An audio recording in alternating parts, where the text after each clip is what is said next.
왕이 사랑한 여자는 관노비였다. 왕이 사랑한 여자는 관노비였다. 그녀가 바꾼 조선의 법종모법. 조선의 궁궐에는 그 누구의 눈에도 띄지 않는 사람들이 있었습니다. 새벽이 오기도 전에 일어나 빨래를 하고 물을 깃고 재를 치우는 여인들. 이름조차 불려지지 않던 존재들. 바로 무술이었습니다. 그 중에 한 여인이 있었습니다. 이름은 최씨. 아비의 죄로 관노비가 된 집안에서 태어나 7살에 궁궐로 끌려온 계집아이. 아무도 이 아이가 훗날 왕의 심장을 뒤흔들 줄 몰랐고 아무도 이 아이의 뱃속에서 조선의 역사를 뒤집어 놓을 임금이 태어나리라 상상하지 못했습니다. 무수리에서 왕의 어머니로 조선 500년 역사상 가장 극적인 신분 역전의 주인공 숙빈 최씨의 이야기를 지금부터 시작합니다. 신 1. 관노비의 딸 궁궐 담장 안으로 던져지다. 숙종 치세초년 조선 팔도에 흉년이 겹치던 해였다. 한양의 하늘은 유독 낮게 내려앉아 있었고 성 밖 초가집 골목마다 굶주린 사람들의 신음이 바람결에 실려다녔다. 그 골목 중에서도 가장 깊고 어두운 구석, 허물어져가는 토담집 한 채에 어린 계집아이 하나가 살고 있었다. 이름은 알려지지 않았다. 훗날 역사가 그녀를 숙빈 최씨라 부르게 되지만 이때의 그녀에게는 이름 대신 불리는 호칭이 따로 있었다. 관노비의 딸, 종의 자식. 그것이 이 아이의 전부였다. 아이의 아비는 본래 양인이었다고 전해진다. 하지만 빚을 갚지 못해 관아에 끌려간 뒤 노비 문서에 이름이 올랐고 노비의 자식은 노비라는 조선의 철칙에 따라가 태어난 아이까지 종의 신분을 물려받았다. 종모법이라 불리는 그 잔인한 법은 어미가 노비이면 자식도 노비라고 못 박았지만 실상은 아비가 노비여도 마찬가지였다. 한번 노비의 피가 섞이면 대대손손 그 굴레를 벗을 수 없는 것이 조선이라는 나라의 질서였다. 아이의 어미는 딸의 얼굴을 보고 채 석 달을 넘기지 못하고 병으로 세상을 떠났다. 홀로 남겨진 아비는 관아에 허드렛 일을 하며 어린 딸을 겨우 먹여 살렸지만 그마저도 오래가지 못했다.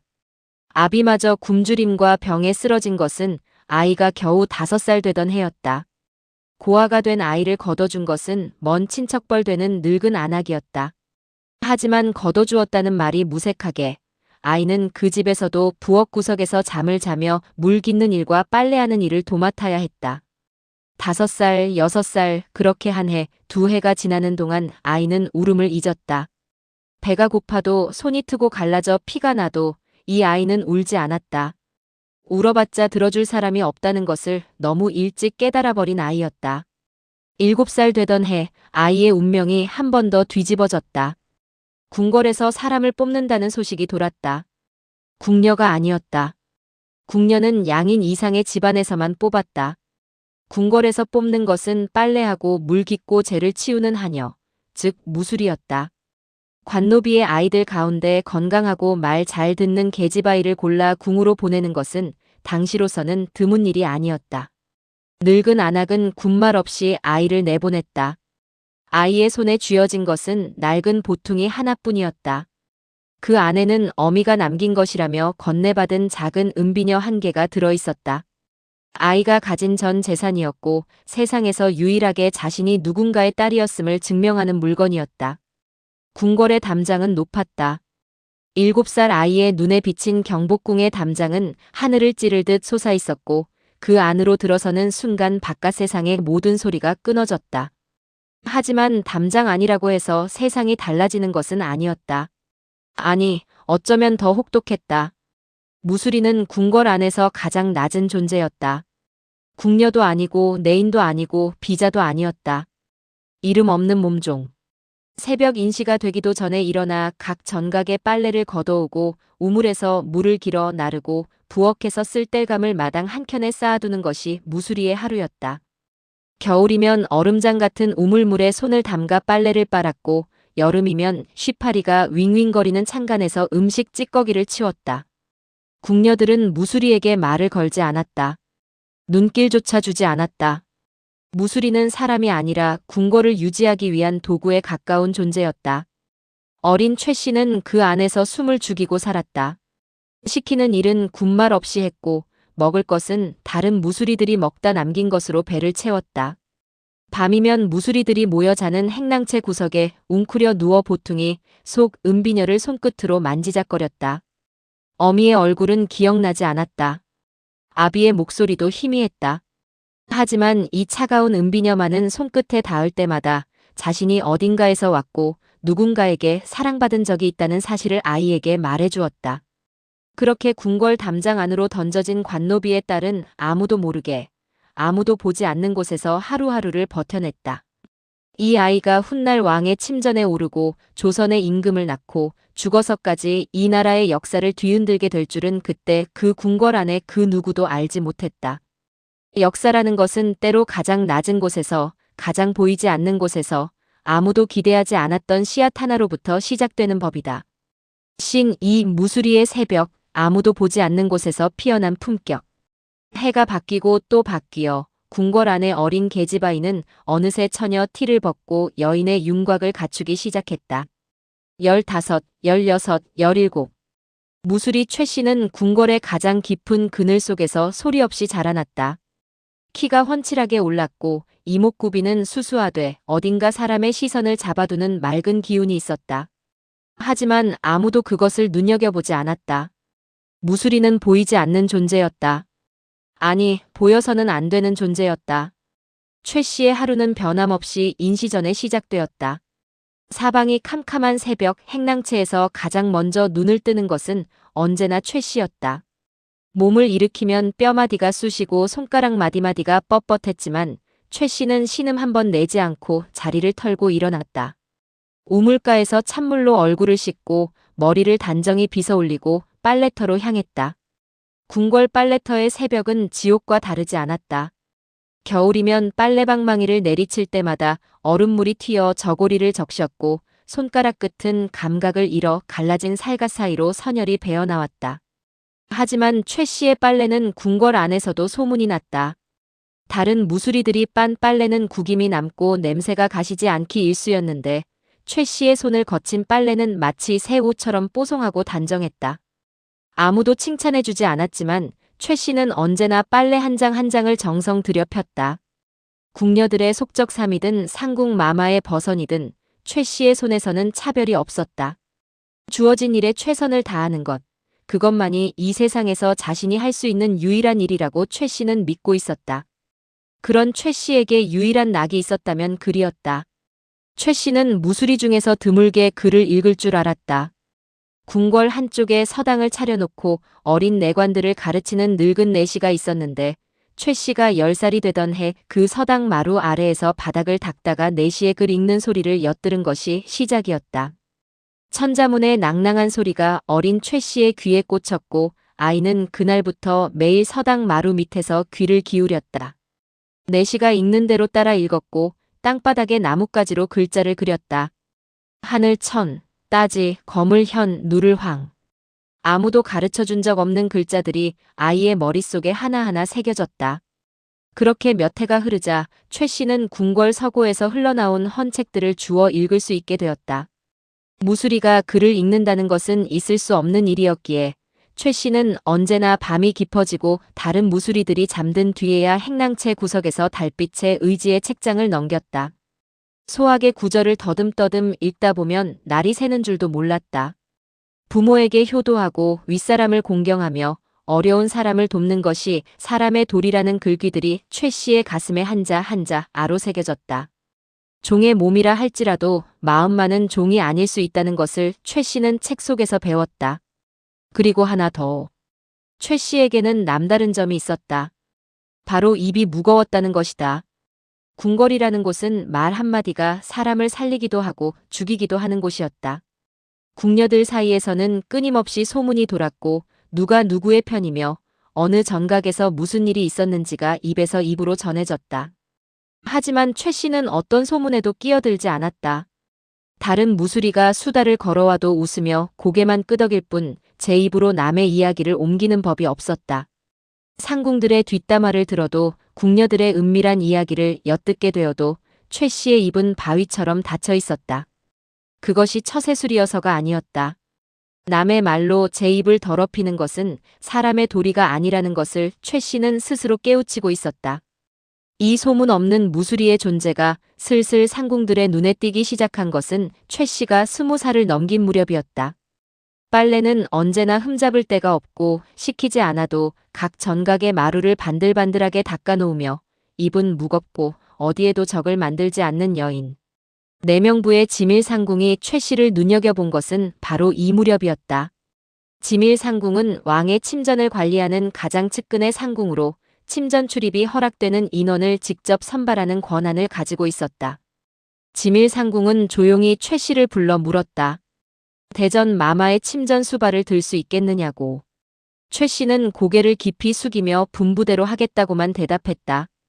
그것이 자신의 운명을 송두리째 바꿀 한마디라는 것을 그 순간에 최 씨는 알지 못했다. 다만 주어진 일을 성실히 하겠다는 평생을 관통해 온 그 한 가지 믿음만을 품고 있었을 뿐이다. 신 3. 숙종의 눈에 비친 달빛 같은 여인. 숙종은 잠이 없는 왕이었다. 밤마다 뒤척이며 천장을 올려다보는 버릇이 있었고 새벽녘이면 어김없이 침전을 나서 후원을 거닐었다. 신하들은 그것을 용의 고뇌라 미화했지만 실상 숙종의 불면은 왕이라는 자리가 짊어진 무게에서 비롯된 것이었다. 서인과 남인의 치열한 당쟁이 매일같이 조정을 뒤흔들었고 왕비 인현왕 후 민씨와 후궁 장희빈 사이의 기싸움은 궁궐 안의 공기까지 무겁게 짓누르고 있었다. 숙종은 29, 왕위에 오른 지 이미 10수년이 지난 시점이었지만 이 왕은 여전히 외로웠다. 왕의 곁에는 수백 명의 사람이 있었으나 그중 왕의 마음을 편하게 해주는 사람은 단 한 명도 없었다. 최 씨가 대전 침전의 수발을 들기 시작한 것은 그 무렵이었다. 무수리로서 침전에 들어온 최 씨의 역할은 지극히 단순했다. 왕의 잠자리를 깔고 촛불을 밝히고 새벽녘 왕이 일어나기 전에 세수물을 떠놓는 것. 왕과 눈을 마주치는 것은 금기였고 말을 거는 것은 상상조차 할 수 없는 일이었다. 최 씨는 그 규칙을 철저히 지켰다. 왕이 침전에 있을 때면 방 구석에서 숨소리마저 죽였고 왕이 나서면 그제야 소리 없이 움직여 이부자리를 정돈했다. 마치 존재하지 않는 것처럼. 그것이 무수리의 본분이었다. 하지만 그 존재하지 않는 듯한 존재가 어느 순간부터 숙종의 감각에 스며들기 시작했다. 처음 알아챈 것은 향이었다. 최 씨가 정돈한 이부자리에서는 묘하게 깨끗한 냄새가 났다. 향을 피운 것이 아니었다. 정성 들여 빤 빨래에서 나는 햇볕과 바람과 맑은 물이 어우러진 소박한 냄새. 숙종은 그 이부자리 위에 누울 때면 이상하게 마음이 편안해지는 것을 느꼈다. 이전에는 느끼지 못했던 종류의 편안함이었다. 그 다음으로 알아챈 것은 소리였다. 아니, 정확히 말하면 소리의 부재였다. 최 씨는 움직일 때 소리가 나지 않았다. 다른 무수리들은 걸을 때 발소리가 났고 이부자리를 펼 때 옷자락이 스치는 소리가 났다. 하지만 최 씨의 동작은 물이 흐르듯 고요했다. 숙종은 어느 새벽 잠에서 깨어 침전 안을 둘러보다가 구석에서 세수물을 떠놓고 조용히 물러나는 최 씨의 뒷모습을 처음으로 제대로 보았다. 달빛이 창호지 문을 통과하여 여인의 옆모습을 희미하게 비추고 있었다. 화려하지 않았다. 장희빈의 눈부신 미모와는 전혀 달랐다. 하지만 그 담담하고 고요한 모습에서 숙종은 눈을 뗄 수가 없었다. 그날 이후 숙종은 최 씨를 의식하기 시작했다. 침전에 돌아올 때마다 방 안의 정돈 상태가 달라져 있다는 것을 알아챘다. 숙종이 즐겨 읽는 서책이 손이 닿기 좋은 곳에 놓여 있었고 촛불의 위치가 숙종의 독서 습관에 맞추어 미세하게 조정되어 있었다. 숙종이 감기 기운이 있어 기침을 하던 날에는 머리맡에 꿀물이 놓여 있었다. 말 한마디 없이, 지시 한 번 없이 최 씨는 왕의 습관과 필요를 조용히 읽어내고 있었다. 숙종은 감탄했다. 궁궐 안에 수많은 상궁과 내인들이 왕의 비위를 맞추기 위해 갖은 노력을 기울였지만 그 어떤 노력보다 이 이름 없는 무수리의 무언의 배려가 숙종의 마음을 더 깊이 건드렸다. 운명의 밤은 가을이 깊어지던 어느 날 찾아왔다. 그날 숙종은 조정에서 극심한 당쟁을 겪고 돌아왔다. 서인과 남인 사이에서 줄타기를 하던 대신들의 아첨과 배신이 교차하는 하루였다. 심신이 지칠 대로 지쳐 침전에 들어선 숙종은 평소와 달리 의관을 벗어던지지도 않고 마루에 걸터앉아 멍하니 정원을 바라보았다. 그때 최 씨가 차 한 잔을 들고 조심스럽게 다가왔다. 왕 앞에 차를 내려놓고 물러나려는 찰나 숙종이 불렀다. 잠깐. 최 씨가 멈추었다. 고개를 깊이 숙인 채 꿇어 앉았다. 숙종이 물었다. 내 이름이 무엇이냐고. 최 씨의 심장이 멎는 듯했다. 왕이 무수리의 이름을 묻는 것은 궁궐의 관례에 없는 일이었다. 최 씨는 떨리는 목소리로 대답했다. 이름 같은 것은 없사옵고 다만 성이 최 씨이옵니다. 숙종은 한참 동안 최 씨를 바라보았다. 그리고 나직하게 말했다. 고개를 들어보라고. 최 씨가 천천히 고개를 들었다. 두 사람의 눈이 마주쳤다. 가을 달빛이 최 씨의 눈동자 위에 내려앉아 있었다. 그 눈 속에 두려움과 공경과 그리고 무언가 말할 수 없는 깊은 슬픔이 어려 있는 것을 숙종은 보았다. 장희빈의 눈에서는 야망이 타올랐고 인현왕후의 눈에서는 체념이 흘렀다. 하지만 이 여인의 눈에서는 아무것도 구하지 않는 사람만이 가질 수 있는 고요한 빛이 흐르고 있었다. 숙종은 그 순간 오랫동안 잊고 있었던 감정 하나가 가슴 안쪽에서 조용히 고개를 드는 것을 느꼈다. 마음이 놓이는 것. 비로소 숨을 쉴 수 있는 것. 그것은 사랑이라기보다 안식에 가까운 것이었고 왕관을 쓴 남자에게 그 안식은 천하보다 귀한 것이었다. 그 밤 숙종은 최 씨에게 물러가지 말라고 했다. 최 씨의 무릎이 떨렸다. 감히 고개를 들 수 없었다. 하지만 왕의 목소리는 명령이 아니었다. 오랫동안 외로웠던 사람이 마침내 쉴 곳을 찾은 자의 목소리. 그것은 간청에 가까운 것이었다. 최 씨는 두 손을 가지런히 모은 채 그 자리에 머물렀다. 숙종이 천천히 자리에서 일어나 최 씨에게 다가갔다. 거친 용포 소매 끝으로 최 씨의 떨리는 손을 감싸주었다. 차가운 손이었다. 평생을 찬물에 담가온 손. 갈라지고 거칠어진 손마디 하나하나가 이 여인이 걸어온 삶의 무게를 말해주고 있었다. 숙종은 그 손을 한참 동안 말없이 쥐고 있었다. 그리고 나직하게 말했다. 오늘 밤은 과인의 곁에 있어다오라고. 촛불이 꺼졌다. 가을 달빛만이 창호지 문을 타고 침전 안으로 스며들었다. 비단 이불이 펼쳐졌고 숙종의 손이 최 씨의 떨리는 어깨를 감쌌다. 최 씨는 눈을 감았다. 태어나서 한 번도 누군가에게 안겨본 적 없는 여인이었다. 어미의 품도 기억나지 않고 아비의 손길도 잊은 지 오래인 여인. 그런 여인이 이 나라에서 가장 높은 남자의 품에 안긴 것이다. 숙종의 가슴에서 심장 뛰는 소리가 전해져 왔다. 왕의 심장도 사람의 심장이었다. 따뜻했다. 최 씨의 눈에서 소리 없이 눈물이 흘러내렸다. 두려움의 눈물이 아니었다. 태어나서 처음으로 온기라는 것을 온몸으로 느끼는 여인의 눈물이었다. 달이 기울고 밤이 깊어지고 침전 안에는 두 사람의 거친 숨소리만이 비단 병풍 사이를 떠돌았다.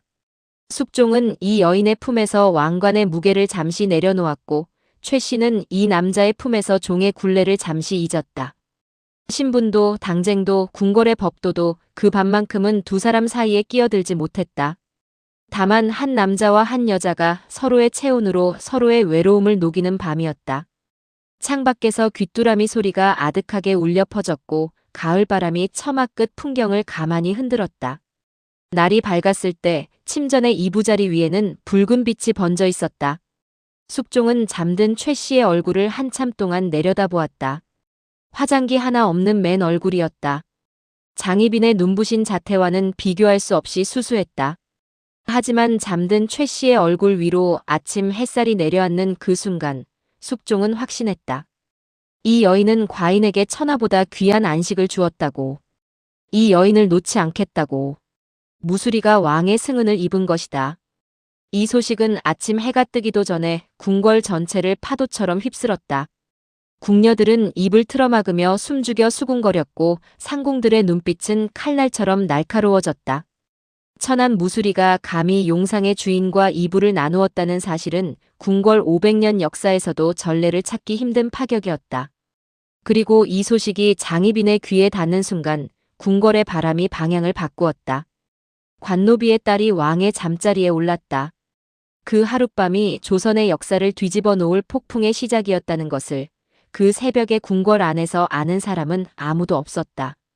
신사, 천한 것이 감히 벼랑 위에 후궁. 성은을 입은 다음 날부터 최 씨의 세상은 완전히 뒤집어졌다. 어제까지 빨래터에서 함께 방망이를 두드리던 무수리들이 최 씨의 눈을 피했다. 행랑채에서 나란히 잠을 자던 동료들이 최 씨의 이부자리를 슬그머니 멀리 옮겼다. 누구 하나 대놓고 말하지는 않았지만 공기가 달라졌다. 시선이 달라졌다. 어제까지 투명인간이던 여인이 하룻밤 사이에 궁궐 전체의 이목을 집중시키는 존재가 된 것이다. 하지만 그 이목은 축하가 아니었다. 경계였고 질시였고 어떤 이들에게는 분노였다. 가장 먼저 칼을 갈기 시작한 것은 내명부의 상궁들이었다. 궁궐의 상궁이란 수십 년을 궁 안에서 바늘에 실 꿰듯 규율을 지키며 올라온 사람들이었다. 그녀들에게 신분 질서는 하늘이 정한 법도였고 무수리가 왕의 승은을 입었다는 사실은 그 하늘이 무너진 것과 다름없었다. 수군거림은 노골적이었다. 빨래하던 것이 어찌 감히 용안을 우러러보느냐. 종년의 피가 어찌 왕손을 잉태할 수 있겠느냐. 궁궐의 법도가 무너지면 나라의 근본이 흔들린다. 상궁들의 수군거림은 곧 궁녀들 사이로 퍼져나갔고 궁녀들의 수군거림은 내관들의 입을 타고 외전으로까지 흘러갔다. 조정 대신들의 반응은 더욱 거셌다. 당시 조정을 장악하고 있던 서인 세력은 인현왕후 민씨를 지지하고 있었고 남인 세력은 장희빈을 등에 업고 있었다. 두 세력 모두에게 출신 미상의 무수리는 안중에도 없는 존재였지만 왕의 총애가 새로운 여인에게 향한다는 것은 정치적 변수가 될 수 있었기에 예의주시하기 시작했다. 사간원에서는 왕의 사생활에 대한 간언이 올라왔다. 직접적으로 최 씨를 거론하지는 않았지만 내명부의 기강을 바로잡아야 한다는 상소의 행간에는 무수리와의 관계를 끊으라는 뜻이 분명하게 담겨 있었다. 하지만 최 씨에게 가장 위험한 적은 조정의 대신도 상궁들의 시기도 아니었다. 진짜 적은 훨씬 가까운 곳에 있었다. 장희빈 장씨. 숙종의 총애를 한몸에 받으며 궁궐 안에서 막강한 권세를 휘두르고 있던 여인이었다. 장희빈은 아름다웠다. 눈이 부시게 아름다웠다. 그리고 그 아름다움만큼이나 야심이 깊었고 야심만큼이나 잔인했다. 왕의 총애란 자신만의 것이어야 했다. 그것을 나눠 가지는 것은 용납할 수 없었고 하물며 그 상대가 천한 무술이라는 사실은 장희빈의 자존심을 산산이 부수는 모욕이었다. 장희빈이 최 씨의 존재를 처음 알게 된 날 그녀의 눈빛이 어떠했는지를 곁에서 목격한 궁녀가 훗날 이렇게 회고했다고 전해진다. 빙산이 갈라지는 소리가 들리는 것 같았다고. 장희빈은 겉으로는 웃었다. 대수롭지 않다는 듯 부채를 흔들며 무술이 하나에 무슨 신경을 쓰겠느냐고 가볍게 넘겼다. 하지만 그날 밤 장희빈의 처소에서는 찻잔이 산산조각 나는 소리가 새어나왔고 수발을 들던 궁녀 하나가 뺨이 부어나왔다. 장희빈의 분노는 소리 없이 하지만 확실하게 최 씨를 향해 조준되기 시작했다. 그 와중에도 최 씨는 묵묵했다. 무수리에서 하루아침에 왕의 여인이 되었지만 최 씨의 일상은 크게 달라지지 않았다. 아니, 달라지기를 거부했다는 표현이 더 정확할 것이다. 숙종이 최 씨에게 별도의 처소를 내리려 했으나 최 씨는 사양했다. 자신은 아직 아무런 직첩도 받지 못한 몸이니 분에 넘치는 은혜를 입을 수 없다고 조용히 사례었다. 그 말을 전해 들은 숙종은 고개를 끄덕이며 오히려 최 씨에 대한 신뢰를 더 깊이 하였다. 장희빈이 처음 숙종의 눈에 들었을 때 온갖 치장과 아양으로 왕의 환심을 사려 했던 것과는 너무도 다른 태도였다. 아무것도 요구하지 않는 여인. 아무것도 탐하지 않는 여인. 그것이 역설적으로 숙종을 더욱 깊이 끌어당겼다. 최 씨는 자신에게 쏟아지는 저기를 모르지 않았다. 밤이면 행랑채 구석에서 보통이 속 은비녀를 꺼내 쥐고 홀로 떨었다. 무섭지 않다면 거짓말이었다. 궁궐이라는 곳에서 왕의 여인이 된다는 것은 꽃밭에 서는 것이 아니라 칼날 위에 서는 것이라는 사실을 최 씨는 본능적으로 알고 있었다. 하지만 돌아갈 곳도 없었다. 궁 밖에는 아무도 없었다. 부모도 형제도 친척도 없는 여인이었다. 앞으로 가든 뒤로 가든 벼랑이었다. 그렇다면 차라리 앞으로 가자고 최 씨는 이를 악물었다. 어미가 남긴 은비녀를 저고리 깊숙이 품고 이 어둠을 견뎌내자고 스스로에게 다짐했다. 궁궐의 밤은 깊고 길었지만 최 씨는 그 어둠 속에서도 등을 곧게 펴고 앉아 있었다. 무너지지 않겠다고. 살아남겠다고. 신 5. 장희빈의 그림자, 궁궐을 삼키는 암투. 장희빈의 공격은 곧바로 시작되지 않았다. 그것이 장희빈의 무서운 점이었다. 이 여인은 분노를 곧장 칼로 바꾸는 무식한 짓을 하지 않았다. 독을 천천히 퍼뜨렸다. 물이 스며들듯, 안개가 내려앉듯, 보이지 않게. 첫 번째 수는 소문이었다. 장희빈의 측근 궁녀들이 입을 맞추어 내명부 안에 하나의 이야기를 흘리기 시작했다. 최 씨가 원래 무수리가 아니라 궁 밖에서 몸을 팔던 천기였다는 이야기. 관노비 출신이라 아비가 누군지도 모르는 여인이라는 이야기. 심지어 최 씨가 궁 안에서 무당을 불러 왕에게 미혹의 주술을 걸었다는 흉흉한 소문까지 돌기 시작했다. 소문이란 것은 불씨와 같아서 한번 붙으면 걷잡을 수 없이 번져나갔다. 궁녀들 사이에서 시작된 이야기는 내관들을 거쳐 외전으로 흘러갔고 외전의 관리들 사이에서 다시 가공되어 조정 대신들의 귀에까지 들어갔다. 최 씨가 요녀라는 소문, 최 씨가 왕을 현혹하여 나라를 어지럽히고 있다는 소문. 누구 하나 그 소문의 진위를 따지지 않았다. 천한 무수리가 왕의 잠자리에 올랐다는 사실 자체가 이미 사람들의 분노를 사기에 충분했기 때문이었다. 두 번째 수는 고립이었다. 장희빈은 자신의 영향력 아래에 있는 상궁들을 움직여 최 씨에 대한 일체의 지원을 끊었다. 최 씨에게 배정되었어야 할 식사가 늦게 도착하거나 아예 빠지는 일이 잦아졌고 빨래감이 일부러 최 씨에게 몰아져 새벽부터 밤까지 허리를 펼 수 없는 날이 계속되었다. 무수리들 사이에서도 최 씨를 돕거나 말을 섞는 자가 사라졌다. 장희빈의 보복이 두려웠기 때문이었다. 최 씨는 하루하루 궁궐 안에서 섬처럼 고립되어 갔다. 말을 걸어주는 이 하나 없고 웃어주는 이 하나 없는 나날이 이어졌다. 외로움은 칼보다 무서운 법이다. 사람은 칼에는 버틸 수 있어도 외로움에는 무너지기 쉽다는 것을 장희빈은 너무도 잘 알고 있었다. 세 번째 수는 직접적인 위협이었다. 어느 날 밤 최 씨가 거처하는 행랑채 문 앞에 죽은 까마귀 한 마리가 놓여 있었다. 머리가 잘린 채. 그 옆에 작은 종이 쪽지가 하나 끼워져 있었다. 글자를 읽을 줄 아는 최 씨는 그 쪽지를 펼쳐들고 숨을 멈추었다. 분수를 알아라. 내 목도 이와 같으리라. 최 씨의 손이 떨렸다. 쪽지를 움켜쥔 손가락 끝이 하얗게 질렸다. 누가 보냈는지 확인할 길은 없었지만 궁궐 안에서 이런 짓을 할 수 있는 사람은 한정되어 있었다. 최 씨는 그 쪽지를 아무에게도 보여주지 않았다. 불에 태워버렸다. 숙종에게 고하면 장희빈에게 벌이 내려질 수도 있었겠지만 그것은 더 큰 화를 부를 뿐이라는 것을 최 씨는 알고 있었다.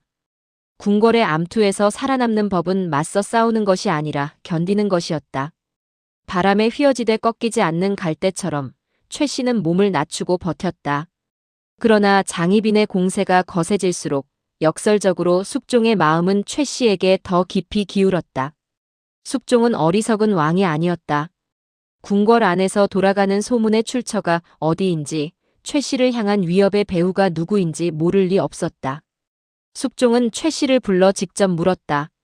힘든 일이 있느냐고. 누가 괴롭히느냐고. 최 씨는 고개를 저었다. 아무 일도 없다고 모든 것이 황송한 은혜일 뿐이라고 대답했다. 한마디의 하소연도 한마디의 고자질도 하지 않았다. 숙종의 눈에 최 씨의 입술이 마른 것이 보였고 손등에 새로운 상처가 나 있는 것이 보였다. 하지만 이 여인은 끝내 고통을 입 밖에 내지 않았다. 숙종은 이를 악물었다. 이 여인을 지켜야 한다고. 이 여인만큼은 이 궁궐의 독 속에서 지켜내야 한다고. 그리하여 숙종은 결단을 내렸다. 최 씨에게 정식 직첩을 내린 것이다. 수건 최 씨. 종사품 후궁의 직첩이었다. 무수리에서 후궁으로. 그것은 조선 궁궐의 역사에서 거의 전례가 없는 파격적인 신분 상승이었다. 하루아침에 종의 신분에서 왕의 정식 여인이 된 것이다. 이 소식이 궁궐에 퍼진 날 장희빈의 처소에서는 아무 소리도 나지 않았다고 한다. 찻잔이 깨지는 소리도 궁녀의 비명도 없었다. 오히려 그 고요함이 무서웠다고 훗날 장희빈의 시녀가 회고했다. 장희빈은 웃고 있었다고. 입술 끝만 올라간 차가운 미소를 짓고 있었다고. 그것은 분노가 극에 달한 자의 표정이었다. 폭풍 전의 고요. 궁궐 안의 진짜 전쟁은 이제부터 시작이었다. 신6 연인군 무수리의 아들이 태어나다. 수건이 된 최 씨에게 찾아온 것은 기쁨이자 공포였다. 몸에 변화가 온 것이다. 아침마다 속이 뒤집어지고 밤 냄새만 맡아도 구역질이 올라왔다. 어이가 진맥한 뒤 무릎을 꿇고 아뢰었다. 경사가 있으시옵니다 라고. 최 씨의 뱃속에 왕의 아이가 자라고 있었다.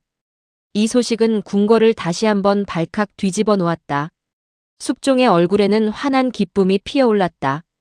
이미 장희빈 소생의 세자가 있었지만 새로운 왕자의 탄생은 왕실의 경사였고 숙종은 진심으로 기뻐했다. 하지만 기뻐한 것은 숙종뿐이었다.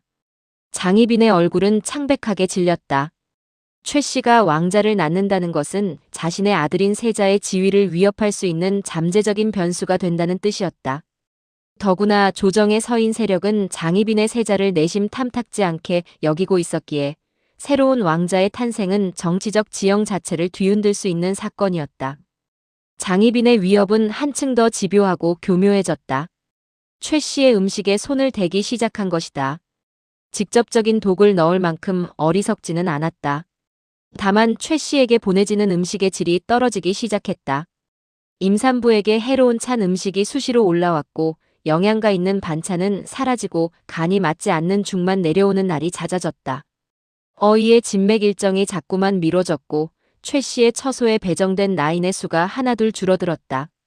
모두 장희빈의 영향력 아래에서 은밀하게 진행되는 일이었다. 최 씨는 이 모든 것을 감지하고 있었지만 역시 입을 열지 않았다. 다만 자신의 뱃속에서 자라나는 생명을 두 손으로 감싸 안으며 밤마다 기도했다.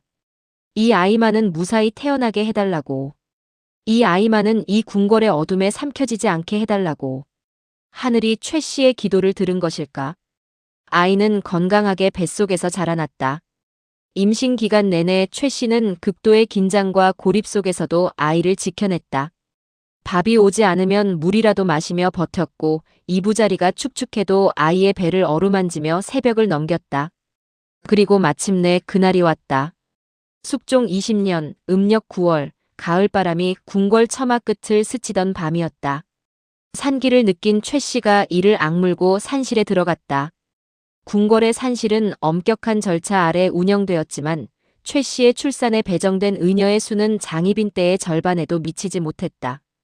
그마저도 장희빈 측의 압력이 작용한 결과였다.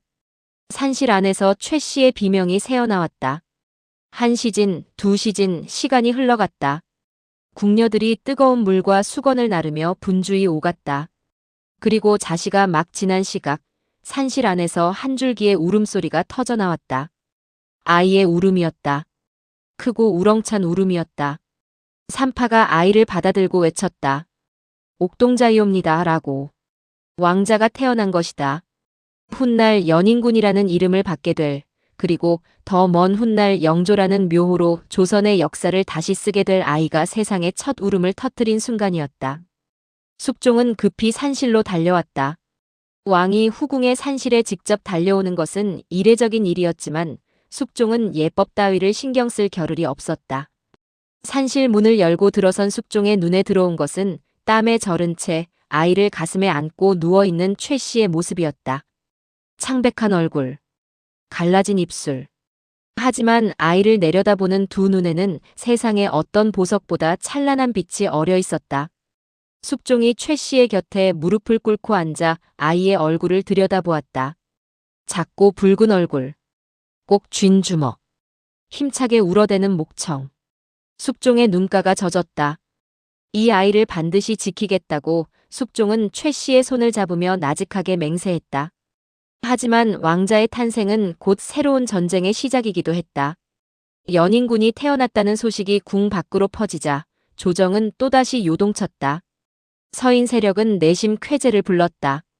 장희빈의 아들인 세자를 견제할 수 있는 새로운 왕자가 태어났기 때문이었다. 남인 세력은 위기감에 떨었다. 장희빈은 이를 갈았다. 천한 무수리의 뱃속에서 나온 것이 감히 내 아들의 자리를 넘보게 둘 수 없다고. 궁궐 안의 칼바람은 더욱 거세졌다. 하지만 최 씨는 아이를 품에 안고 흔들리지 않았다. 이 아이가 있는 한 자신은 죽어도 무너지지 않겠다고. 이 아이를 세상의 빛으로 키워내겠다고. 관노비의 딸은 어머니가 되었고 어머니가 된 여인은 비로소 자신의 삶에서 처음으로 지킬 것을 가지게 되었다. 신 7. 어머니의 유언. 절대 원망하지 마라. 연인군이 태어난 뒤 숙종은 최 씨의 직첩을 올려 숙빈으로 삼았다. 종사품 수건에서 정일품 빈으로. 파격 중에 파격이었다. 숙빈 최 씨. 이제 그녀의 이름 앞에는 정식 품계가 붙었고 독립된 처소가 하사되었으며 나인과 무수리가 배정되었다. 관노비의 딸이 왕의 정일품 후궁이 된 것이다. 조선 500년 역사를 통틀어 이보다 극적인 신분 상승은 찾기 어려웠다. 하지만 신분이 올랐다고 해서 편해지는 것은 아니었다. 오히려 반대였다. 궁궐 안에서 숙빈의 위치가 높아질수록 그녀를 향한 견제와 감시도 비례하여 강해졌다. 장희빈과 숙빈의 관계는 갈수록 날카로운 대치 상태에 빠졌다. 겉으로는 내명부의 예법에 따라 서로 인사를 나누고 체면을 유지했지만 그 이면에서는 보이지 않는 전쟁이 매일 벌어지고 있었다. 장희빈은 세자의 어머니로서 정치적 입지를 더욱 공고히 하려 했고 숙빈은 오로지 아들 연인군의 안위만을 생각하며 몸을 낮추었다. 숙빈이 취한 전략은 철저한 은인자 중이었다. 숙종의 총애를 무기로 삼아 권력을 탐하는 대신 숙빈은 오히려 왕에게서 한 발짝 물러서는 태도를 보였다. 왕이 부르지 않으면 나서지 않았고 정치적인 사안에 대해서는 한마디도 입에 올리지 않았다.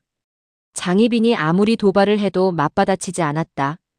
궁궐에서 오래 살아남은 자들의 공통점은 칼을 잘 휘두르는 것이 아니라 칼을 피하는 법을 아는 것이라는 사실을 숙빈은 무수리 시절부터 몸으로 익혀왔다.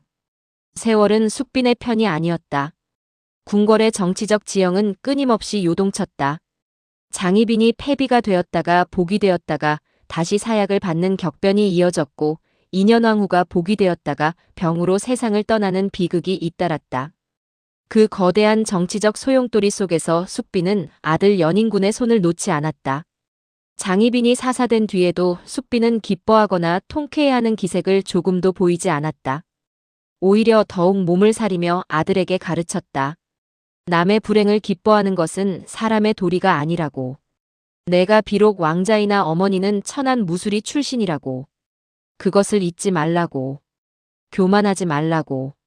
높은 곳에 올라갈수록 더 낮은 곳을 살피는 사람이 되라고. 숙빈은 연인군의 교육에 모든 것을 쏟았다. 직접 그를 가르치고 소학의 구절을 외우게 하고 밤마다 역사 이야기를 들려주었다. 자신이 무수리 시절 서당 마루 밑에서 몰래 익힌 그 글자들을 아들에게 전해주는 밤이 이어졌다. 연인군은 어머니의 가르침을 스펀지처럼 흡수하며 총명하고 예의 바른 왕자로 성장해갔다. 숙빈의 눈에 아들의 성장은 세상의 어떤 영예보다 큰 보상이었다.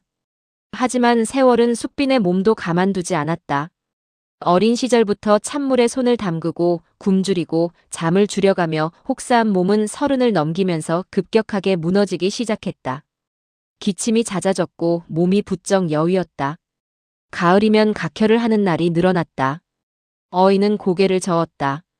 폐에 병이 깊이 든 것이었다. 숙종은 어이를 닥달하며 최고의 약재를 구해오라 명했지만 숙빈의 병세는 돌이킬 수 없는 지경으로 흘러가고 있었다. 숙종 44년 봄꽃이 피기 직전의 이른 아침이었다. 숙빈은 자신의 처소에서 15살이 된 연인군을 곁에 불러앉혔다. 숙빈의 얼굴은 백지처럼 하했고 입술에는 기운이 없었다. 하지만 아들을 바라보는 두 눈만은 여전히 맑았다. 숙빈은 떨리는 손으로 저고리 안에서 무언가를 꺼냈다. 낡고 빛바랜 작은 은비녀였다. 수십 년 전 7살 아이의 보퉁이 속에 들어있던 바로 그 은비녀. 어미가 남긴 유일한 유품. 숙빈은 그 은비녀를 연인군의 손에 쥐어주며 나직하게 말했다. 이것은 내 외할머니의 것이란다. 어미가 이 세상에서 가진 유일한 것이었고 어미를 살게 한 유일한 것이었다. 이제 이것을 너에게 준다. 내가 앞으로 아무리 높은 곳에 올라가더라도 이 비녀를 보며 기억하거라. 너의 어미는 종이었고 빨래를 하던 무술이었다는 것을. 그것을 부끄러워하지 마라. 하지만 그것을 잊지도 마라. 그리고 한 가지 더. 이 어미가 마지막으로 부탁하마. 누구도 원망하지 마라. 이 어미를 천대한 세상도, 이 어미를 괴롭힌 사람들도 원망하지 마라. 원망은 독이 되어 너를 삼킬 것이다. 내가 할 일은 원망이 아니라 이 세상을 조금이라도 더 나은 곳으로 만드는 것이란다. 연인군의 눈에서 눈물이 쏟아졌다. 어머니의 마른 손을 두 손으로 감싸 쥐고 오열했다. 숙비는 마지막 힘을 짜내어 아들의 머리카락을 쓸어 넘겨 주었다. 그리고 미소를 지었다. 관노비의 딸이 무수리가, 왕의 후궁이, 그리고 한 아들의 어머니가 마지막으로 지은 미소였다. 그로부터 며칠 뒤 숙빈 최 씨는 눈을 감았다. 향년 49이었다. 궁궐의 가장 낮은 곳에서 태어나 가장 높은 곳까지 올랐으되 끝내 교만하지 않았고 끝내 원망하지 않았던 한 여인의 생이 그렇게 저물었다. 신파, 왕위에 오르다. 그러나 어머니의 이름을 부를 수 없는 왕. 어머니가 세상을 떠난 뒤 연인군의 삶은 더욱 험난한 길로 접어들었다. 궁궐 안에서 연인군의 처지는 묘했다. 왕의 아들이 돼 천한 무수리의 소생이라는 꼬리표가 평생 따라다녔다. 장희빈 소생의 세자, 즉 경종이 왕위 계승의 정통 서열에 있었고 연인군은 그 뒤에 서 있는 그림자와도 같은 존재였다. 숙종이 살아있는 동안에는 아버지의 보호 아래 그나마 안전했지만 연인군 스스로도 자신의 위치가 얼마나 위태로운지를 뼛속 깊이 알고 있었다. 어머니가 남긴 은비녀를 품속에서 만질 때마다 어머니의 마지막 당부가 귓전에 울렸다. 누구도 원망하지 말라. 교만하지 말라. 연인군은 이를 악물고 그 가르침을 지켰다. 형인 세자에게 깍듯이 예를 갖추었고 조정 대신들 앞에서는 몸을 한껏 낮추었다. 학문에 몰두하여 경서를 밤낮으로 읽었고 무예 역시 게을리하지 않았다. 하지만 그 모든 노력에도 불구하고 연인군에게 돌아오는 것은 차가운 시선이었다. 천한 피가 섞인 왕자. 무수리의 아들. 그 낙인은 씻겨지지 않았다. 숙종이 승하한 뒤 경종이 왕위에 올랐다. 연인군은 왕세제, 즉 왕위를 이을 수 있는 다음 후보로 책봉되었지만 그것은 영예가 아니라 독이 든 잔과 다름없었다. 경종을 지지하는 소론 세력은 연인군을 제거하기 위해 끊임없이 칼을 갈았다. 연인군이 왕위를 찬탈하려 한다는 모함이 조정에서 공공연히 나돌았고 왕세제의 지위를 폐하자는 상소가 빗발쳤다. 경종 치세의 4년은 연인군에게 매일이 사지와 다름없는 시간이었다. 언제 사약이 내려질지, 언제 칼이 날아올지 모르는 나날. 잠을 제대로 이루지 못하는 밤이 이어졌고 식사를 할 때마다 독이 들어있지 않을까 의심해야 했다. 그 지옥 같은 시간을 버틸 수 있었던 것은 어머니의 유훈이었다. 연인군은 밤마다 은비녀를 꺼내 달빛에 비추어 보았다. 어머니의 손때가 묻은 그 작고 초라한 은비녀가 연인군의 유일한 부적이었다. 원망하지 마라 라는 어머니의 목소리가 귓전에 울릴 때마다 연인군은 주먹을 불끈 쥐고 이를 악물었다. 원망하지 않겠다고. 대신 살아남겠다고. 살아남아서 어머니가 말한 대로 이 세상을 조금이라도 더 나은 곳으로 만들겠다고. 경종이 재위 4년 만에 갑자기 승하했다. 갑작스러운 죽음이었다. 독살설이 나돌았고 소로는 연인군이 경종을 시해했다는 혐의를 씌우려 했지만 결국 왕위는 왕세제인 연인군에게로 돌아갔다. 경종 4년 서기 1724년. 연인군은 경복궁의 근정전에서 즉위식을 거행했다. 조선의 제21대 왕 영조. 무수리의 아들이 마침내 용상에 올랐다. 면류관의 구슬이 흔들릴 때마다 경쾌한 소리가 났고 조정 대신들이 일제히 엎드려 만세를 불렀다. 그 순간 영조의 손은 용포 안쪽을 더듬고 있었다. 어머니의 은비녀가 심장 위에서 차갑게 닿았다. 영조의 눈가가 뜨겁게 달아올랐다. 하지만 울 수는 없었다. 왕은 울어서는 안 되었다. 즉위 후 영조가 가장 먼저 하고 싶었던 것은 어머니에게 합당한 이름을 올려드리는 것이었다. 숙빈이라는 직첩 대신 왕의 어머니에 걸맞은 존호를 추존하는 것. 하지만 조정은 그것을 허락하지 않았다. 대신들이 일제히 반대했다. 숙빈 최 씨는 무수리 출신이며 정비가 아닌 후궁에 불과하다는 이유였다. 후궁에게 왕비에 준하는 존호를 올리는 것은 예법에 어긋난다는 논리가 조정을 지배했다. 아무리 왕이라 해도 조정 전체의 반발을 무시하고 독단할 수는 없었다. 영조는 이를 악물어야 했다. 온 천하를 호령하는 왕이 되었으되 자신의 어머니를 어머니라고 당당하게 부를 수조차 없는 현실이 영조의 가슴을 찢었다. 그뿐만이 아니었다. 영조의 치세 내내 적대 세력들은 영조의 출신을 공격무기로 삼았다. 무수리의 아들이라는 조롱은 공개적으로 행해지지는 않았지만 조정의 이면에서는 쉴 새 없이 속삭여졌다. 영조가 아무리 현명한 정치를 펼쳐도 아무리 백성을 위한 정책을 쏟아내도 그 뒤에는 언제나 출신에 대한 비아냥이 그림자처럼 따라붙었다. 영조에게 왕관은 영광이면서 동시에 고통이었다. 가장 높은 곳에 올랐으되 가장 깊은 상처를 안고 있는 왕. 그것이 영조였다. 그리고 바로 그 상처가, 그 고통이 훗날 영조를 조선 역사상 가장 위대한 개혁을 단행한 왕으로 만들어가는 불씨가 되고 있었다. 신9 영조의 눈물, 어머니의 무덤 앞에서. 왕위에 오른 뒤에도 영조는 해마다 빠뜨리지 않고 행하는 일이 하나 있었다. 어머니 숙빈 최 씨의 무덤, 소령원을 찾아가는 것이었다. 소령원은 경기도 파주 광탄에 자리 잡고 있었다. 왕릉에 비하면 소박하기 그지없는 묘였다. 후궁의 묘는 왕비의 능에 비해 규모도 작았고 성물도 간소했다. 하지만 영조에게 그곳은 이 세상에서 가장 거룩한 곳이었다. 해마다 어머니의 기일이 다가오면 영조는 어김없이 행차를 준비했다. 대신들은 매번 만류했다. 왕이 후궁의 묘에 직접 행차하는 것은 예법에 맞지 않다고 대리제사를 보내는 것이 합당하다고 상소를 올렸다. 하지만 영조는 이 문제에 있어서만큼은 한치도 물러서지 않았다.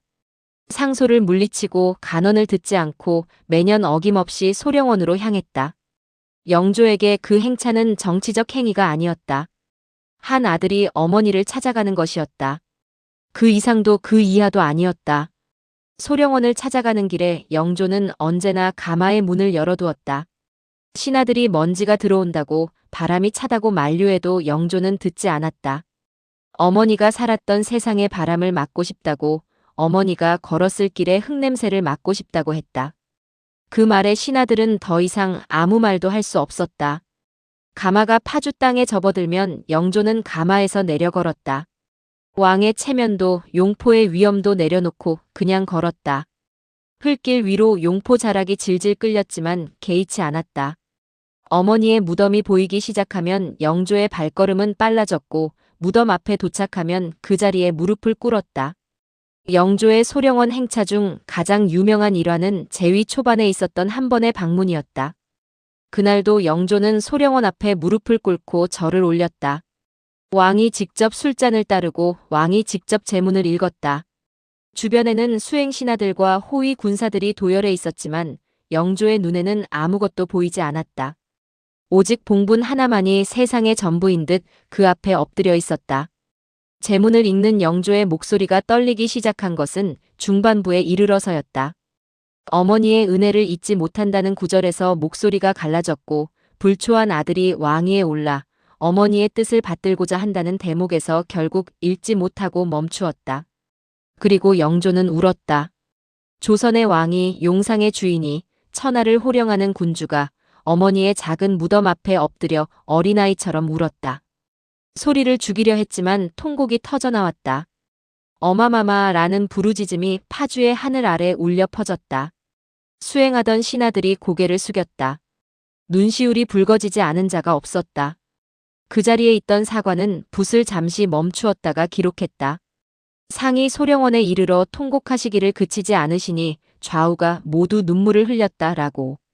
영조가 울음을 그친 뒤 한참 동안 무덤 앞에 앉아 있었다. 바람이 불어 용포 자락을 흩날렸다. 영조는 품속에서 낡은 은비녀를 꺼냈다.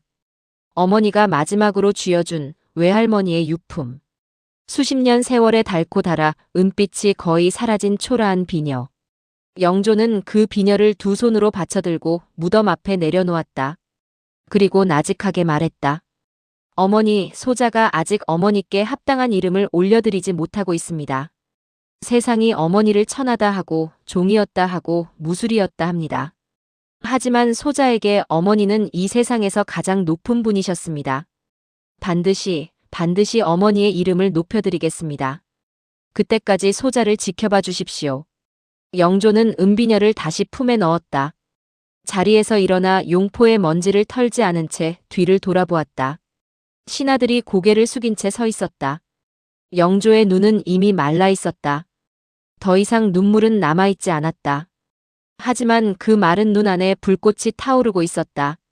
이 나라를 바꾸겠다는 불꽃. 어머니처럼 태어남이 천하다는 이유만으로 평생을 짓밟히며 살아야 하는 사람들이 더 이상 없는 세상을 만들겠다는 불꽃. 영조는 가마에 오르며 수행 대신에게 한마디를 남겼다. 한양으로 돌아가면 즉시 비국 당상을 소집하라고. 논의할 것이 있다고. 그 한마디가 조선의 신분 제도를 뿌리째 흔들 역사적 개혁의 서막이었다는 것을 그 자리에 누구도 짐작하지 못했다. 신10. 천민의 아들이 바꾼 조선의 법, 역사가 기억하는 이름. 소령원에서 돌아온 영조는 달라져 있었다. 어머니의 무덤 앞에서 흘린 눈물이 마르기도 전에 영조는 조정의 폭풍을 일으키기 시작했다. 그 첫 번째 바람이 바로 탕평책이었다. 서인과 남인, 소론과 노론. 수십 년간 서로를 물어뜯으며 나라를 갈기갈기 찢어온 당쟁의 늪에서 조선을 건져 올리겠다는 선언이었다. 영조는 어느 당파에도 기울지 않겠다고 천명했다. 인재는 당색이 아니라 능력으로 뽑겠다고 못 박았다. 대신들은 반발했다. 수백 년간 이어져 온 당파 정치의 관성은 왕 한 사람의 의지로 꺾을 수 있는 것이 아니었다. 하지만 영조는 물러서지 않았다. 어머니가 궁궐의 칼바람 속에서 이를 악물고 버텼듯 영조도 조정의 거센 반발 속에서 이를 악물고 밀어붙였다. 탕평비를 성균관 앞에 세우고 당파를 초월한 인사를 단행하며 조선 정치의 판을 새로 짜기 시작했다. 하지만 영조의 진짜 혁명은 따로 있었다. 그것은 바로 신분제도의 개혁이었다. 영조는 자신의 어머니가 천민이었다는 사실을 평생의 상처로 안고 살았지만 그 상처를 원한이 아닌 개혁의 동력으로 바꾸어 놓았다. 어머니의 마지막 유훈이 그를 이끌었다. 원망하지 말라. 대신 세상을 바꾸라. 영조는 그 가르침을 문자 그대로 실천에 옮겼다. 영조가 단행한 가장 혁명적인 조치는 종모법의 폐지였다. 종모법. 어미가 노비이면 자식도 노비라는 그 잔인한 법. 영조의 어머니 숙빈 최씨를 태어나는 순간부터 종의 굴레에 가둔 바로 그 법이었다. 영조는 이 법을 뒤집었다. 어미의 신분이 아니라 아비의 신분을 따르게 하는 종부법을 시행한 것이다. 이것이 무엇을 의미하는지 생각해보면 그 파격의 크기를 짐작할 수 있다. 양인 남자와 노비 여자 사이에서 태어난 아이는 더 이상 노비가 아니었다. 한 줄의 법 조문이 바뀐 것에 불과했지만 그 한 줄이 수만 명의 노비와 그 후손들의 운명을 바꾸어 놓았다. 조선 개국 이래 수백 년 동안 철벽처럼 유지되어 온 신분 질서에 최초로 균열을 낸 것이다. 조정의 반발은 상상을 초월했다. 양반 사대부 세력은 일제히 들고 일어났다. 노비는 양반 경제의 근간이었다. 종모법이 폐지되면 노비의 수가 줄어들고 노비가 줄어들면 양반들의 재산이 줄어들며 재산이 줄어들면 권력의 토대가 흔들린다. 기득권층의 저항은 맹렬했다. 상소가 빗발쳤고 조정회의에서는 고성이 오갔다. 전하, 이는 나라의 근본을 흔드는 처사이옵니다. 신분 질서는 하늘이 정한 것이옵니다. 천한 것은 천한 것이고 귀한 것은 귀한 것이옵니다. 이를 뒤섞으시면 나라의 기강이 무너지옵니다. 그 말을 듣는 영조의 가슴 속에서 어머니의 얼굴이 스쳐 지나갔다.